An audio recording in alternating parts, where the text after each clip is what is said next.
Well, welcome to Voices of Women. I'm Chris Stanis, your host, and I'm also the founder of Women of Wisdom Foundation. We've been around since 1993, putting on fabulous women's conferences in Seattle. And this year, it's our 29th year, and for the first time, it's going to be virtual, because you all know why. The dates are March 11th through the 14th, and our theme is Celebrating Spirit of Women, United We Are One.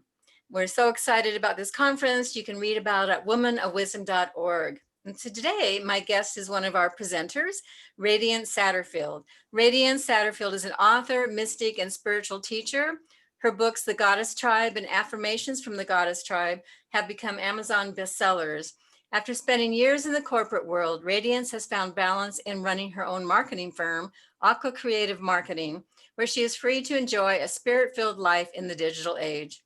Leading retreats and workshops inspired by her novel, The Goddess Tribe, keeps her busy and brings her joy as she continuously is in awe of the power of the awakening individual. She leads women's groups, Women of Unity, and presents monthly at her community of Unity of Pimano in Florida.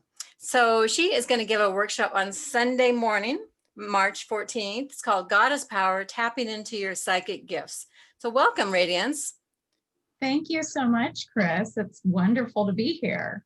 Yeah, so we're so glad to have you at the conference this year, bringing some of that Florida sunshine. I will try my best. It'll be March, so we will have sunshine then. Yes, yes. Well, tell us a little bit about yourself. When did you realize that you had psychic gifts? Were you naturally born with as a kid or just came later in life? Sure, absolutely. I think that most of us have psychic gifts as children. I think that most of us are, in fact, born with psychic gifts, and that rather than recognizing them when we're older, we tend to lose them when we're children and then rediscover them when we're older. And I can remember as a child having many experiences that I couldn't explain and that the adults around me couldn't explain. And being a seeker and being a very spiritual person, I've always wondered about that. And I just gravitated toward other people who found psychic awareness and spirituality to be an interest to them, and found other people who are in my tribe who don't think that I'm so weird to explore these things. And so as it turns out, I believe that as adults, we can rediscover those tools. I believe that we can practice and become more attuned to our environment and to those energies that make up our psychic awareness. Yes, so many of us, yeah, and oftentimes we get squashed down and told never to talk about that again. You didn't see that, so we soon learn, no, you can't talk about this. But you first worked in the corporate world and moved into this more spiritual arena. What drew you to do that? Well, I was following a pathway that I thought was the right path. I graduated from college and I went into a corporate environment where I clearly did not fit in. And I thought there was something wrong with me. Why don't I fit in this corporate environment? And over many years of questioning and wondering what is wrong with me, I now simply believe that I'm just being honest with myself, that environment isn't for me, and that's perfectly okay. I feel very free and happy in what I'm doing now, and free in the expression that I have now to question the things that I want to question, to say the things that I feel comfortable saying. And if someone else who is a potential client doesn't want to accept how I am, that I've chosen the name Radiance, and that I am also an author and spiritual speaker along with an internet marketer, then that's okay. They can go hire someone who's a little bit more straight-laced. Yes, and there's plenty of people for them, and there's plenty of people for you. You know, it just is finding the right match. And yeah, I left corporate world way back in 1982.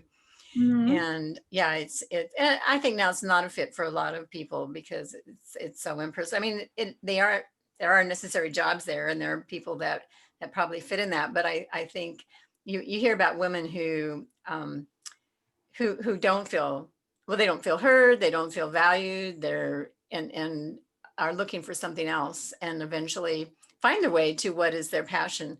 Not to put down people who are in corporate jobs, because it can be the path for many people.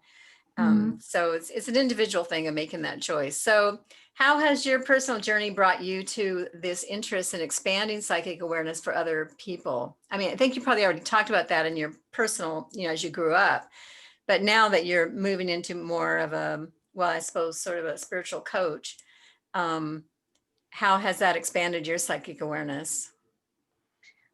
For me, every time I offer a workshop, I get fed. I get something tremendous out of it. So it's great for me. But what I am finding is that whenever I put it out there that I'm going to do a workshop, I have so much interest, and so many people who don't talk about it, who do not consider themselves to be psychic, who do not consider themselves to be attuned.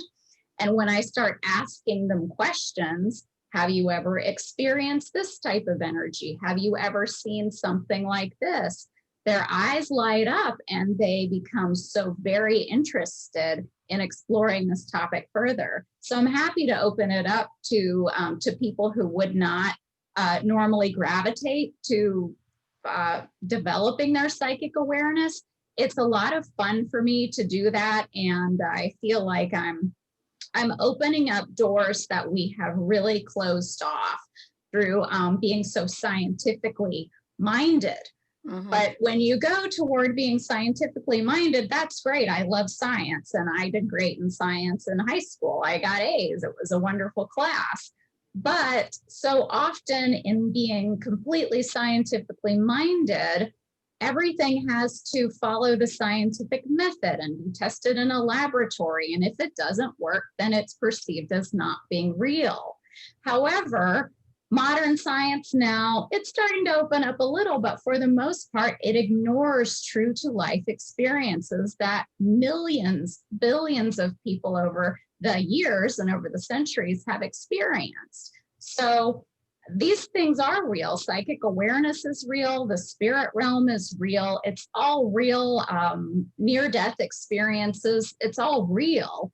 It's just that because science can't test it and see it, they're saying it's not real. But what I'm seeing is that everybody who takes one of my workshops has experienced some kind of a psychic phenomenon. Yeah, it makes me, and I've been hearing things too from a teacher that I have, that science is kind of catching up with spirituality. So there's some interesting things happening out there. But also, I think when we talk about psychic gifts, I think it comes to home with people when you talk about, intuition. Do you ever feel, intuition, and, defining psychic gifts? Psychic for some people can sound very woo-woo, but when you look at the elements of what does that mean? It's just tapping into your inner knowingness, into your inner intuition, and that, they even call it, that third eye sight, which, what is that? Well, again, that's intuition, and kind of almost more listening to our gut instead of our head, the intellect. It's feeling it in our heart and in our gut even. So yeah, there's so much to sort of unlearn, and then to learn about going back to who you are, going back and listening to who you are is what you're talking about. Well, you have this book, The Goddess Tribe. So tell us about that. How did that come about? What inspired this story? Yes, thank you for asking.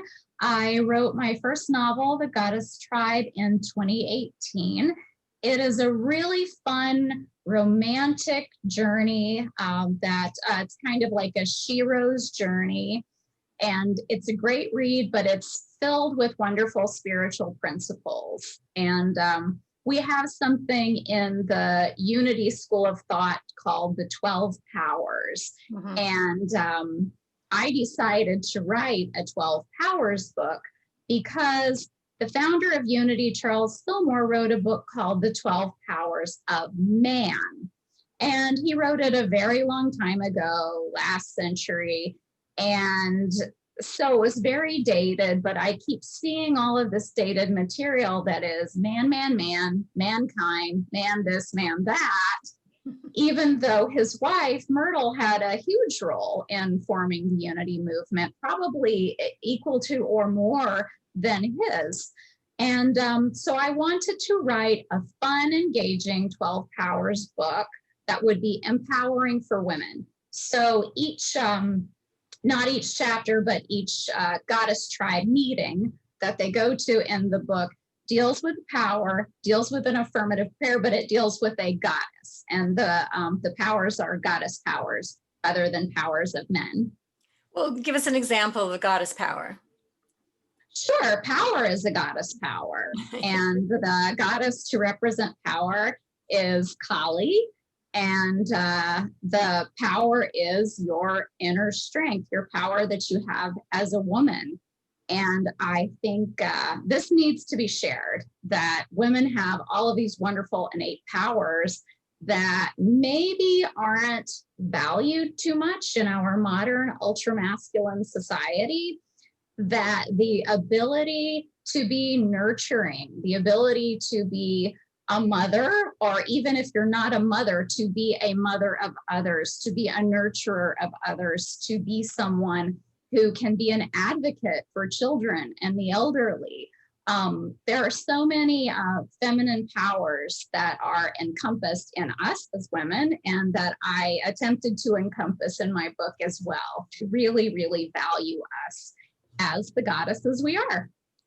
So you say this goddess tribe, so they each chapter is that they're meeting, are they telling their stories around that? Because I think stories with women are very important. It's part of women of wisdom too. Yes, absolutely. Our main character, Diana, is in a very bad place. She's just recently divorced. She has not such a great relationship with her teenage children. She's not happy in her career. She's not energetic anymore. She's depressed. And she's found herself living in an old farmhouse that had belonged to her aunt. And she meets a wonderful tribe of women, the goddess tribe. And each month they share their stories in their goddess tribe meetings, and they share a goddess power and an affirmative prayer. But I don't want to give too much away. Oh no, the people are going to experience it in the workshop, but there'll be people that won't be at, they'll be seeing this, that won't be at your particular workshop too. So we can give a little away, but yeah, you'll be experiencing this in the workshop, I'm sure. Well, another thing you talk about is earth goddess energies. And I wondered if you, because it was a statement, women are attuned to earth goddess energies. And I wonder, excuse me, if you think that's a natural thing for women in particular to be in touch with earth goddess energies. I definitely think that is a natural thing for women, for sure. It's true for me. Every morning when I wake up, the first thing I do after I pour my cup of coffee is I take it outside with me, and I stand in the grass or the dirt, depending, completely barefooted, and soak up that grounding earth energy and enjoy my surroundings. I give thanks. I look up at the blue sky and the palm trees and just really soak it in. And we have some lovely oak trees in our backyard. They're absolutely gorgeous, and they're dripping with Spanish moss. We're on a very small lot here in South Florida, but I love all of the nature that we have around us. And I definitely feel that when I invite members of my tribe over to come over for a glass of wine or for a spiritual ceremony in the backyard, it really is, even though we're in our neighborhood, it's really all about nature, and we all love it. Yeah, that's great. It is good to get your feet on the ground and actually, take those shoes off. Mm-hmm. So one of the things that you'll be doing in the workshop, you talked about some people, they're not aware they're psychic, but we all have these gifts. So what do you say to people who just don't believe that they're psychic, or that even that exists? What do you tell them? Well, if they're interested in finding out more, then I would tell them something. But if they're completely against it and don't want to find out more, then they'll find out in the next lifetime or maybe the next.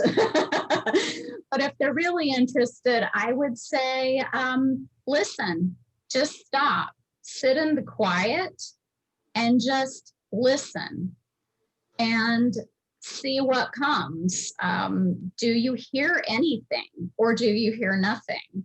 For me, oftentimes, if I'm really sitting in the quiet and I'm really concentrating, I will hear frequencies and I will hear certain energies directly in my ear.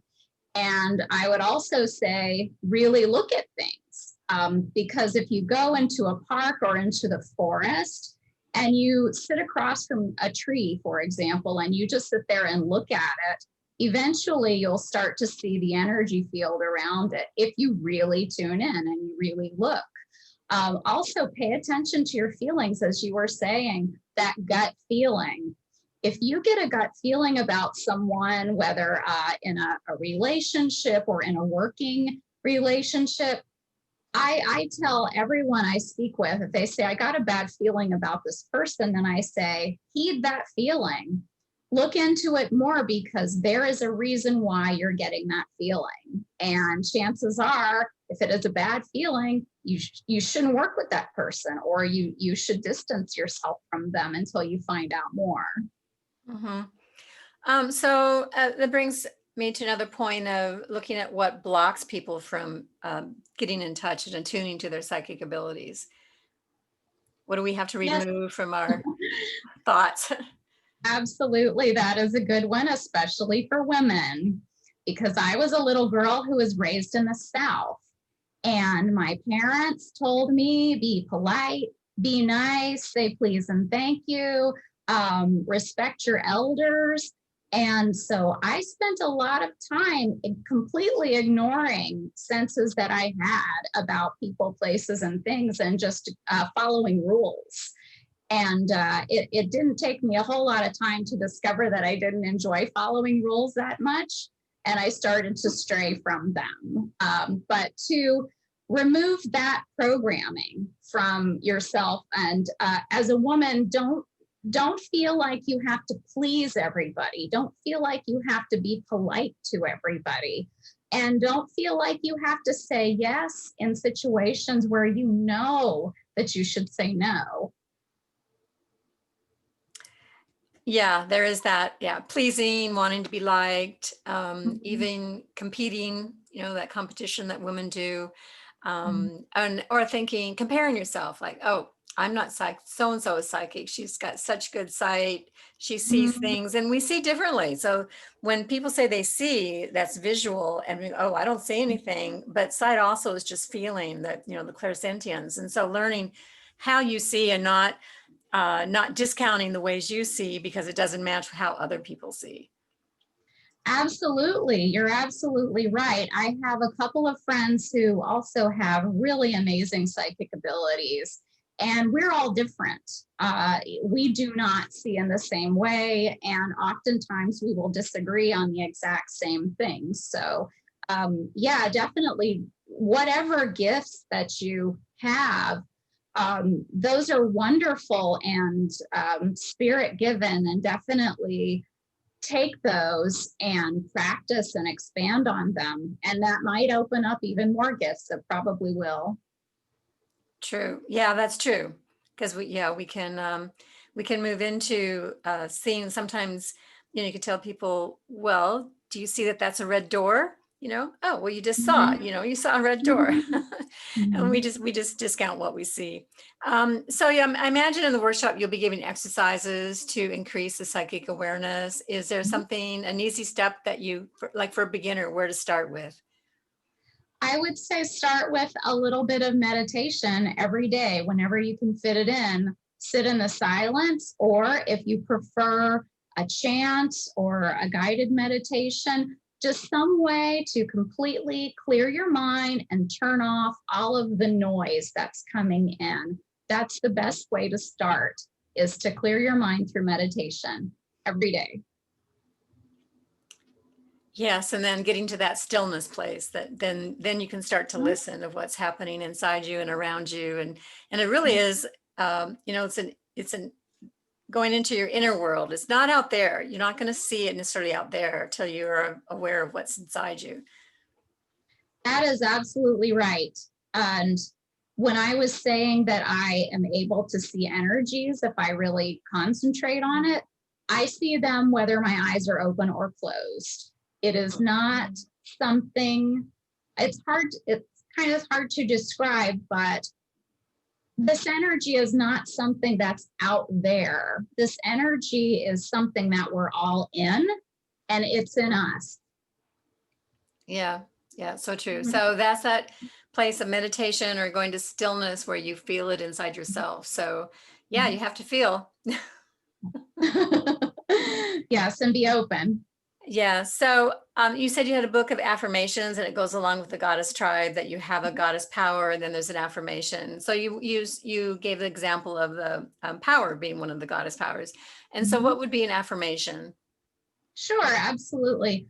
I have written a book of affirmations to go along as a companion to the Goddess Tribe novel because many of my friends, my stepmother included, asked me for just affirmations after she read it because she loved those affirmations in each chapter so much.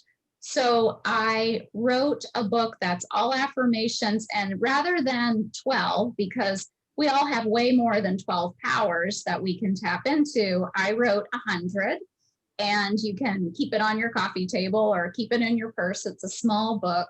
But affirmative prayer or affirmations are simply affirming that this is how it is. So during this time when many of us are isolated and feeling alone, we might have an affirmation for going into the silence or for meditation, or we might have one that is affirming community and saying that I always have community because even though we're separated, we're all one. And as I call forth community, I accept community into my life, that I have a greater community that comes into my life. So it's a way of affirming that this is the way it is rather than saying, oh, please let it be this way. It's saying, this is how it is, and saying, I am, other than I wish I were. And it's bringing that intention forward. Absolutely. And then things happen. You start paying attention. And when you do those kinds of that work, that inner work, because that really is inner work, the universe starts providing. So someone might call you and, hey, get on a Zoom call with me or join this group. We're having Zoom meetings. And, you start building community. And once you put your intention out there, the universe provides. Exactly. Because as I was saying before, this energy is not separate from us. We're in it and it is in us. So as we're affirming, this is what I say and this is how it is, then it comes back to you. Yeah, so true. So I would love for you to share a little bit how you think the theme, Celebrating Spirit of Woman, United We Are One, fits into your workshop and the work you do. Yes, that's a great segue. Because as I was saying, we're all in this energy and the energy is in us, that this is a great opportunity for all of us to share our energies and to tap into our goddess powers and to really be proud of all of the wonderful feminine powers that we have and to share them and to empower each other. I'm just very excited about it. And I know it's going to be great. Yeah, and that's what we do at Woman of Wisdom, because people, like I said, stories are important. It's a place where you can share your story. You're a witness, you're validated. A lot of times people start new things in their life because they were able to share their dreams. And then people, hey, yeah, that's great. You should do that. And then they go off and do it because they've been empowered by being witnessed. And yeah, so we're in this bubble. We're going to be in a Zoom bubble together, but it's not just Zoom alone. It's in a platform called Huva that there's going to be community boards where you can join. You can go meet up with a person or a small group and have discussions, and we're very excited about that. So it's not going to be just a Zoom call and you're in the Zoom and then you go off to your sit in your living room and watch TV. It's actually going to be very interactive. So we're very excited about that. So thanks for being on the show today. Would you like to, one last message you'd like to give the listeners to walk away with from today's interview? Yes, absolutely. If you have any interest in tapping into your psychic ability, take some time each day to meditate, take some time to pay attention, and never ever doubt that gut feeling that you have. Oh, that's great. It's a good message to leave with everybody. So thanks. And you can visit Radiance's website is www.radiancesatterfield.com. And be sure to check out her workshop and all the other offerings we have at womanofwisdom.org. Thank you, Chris.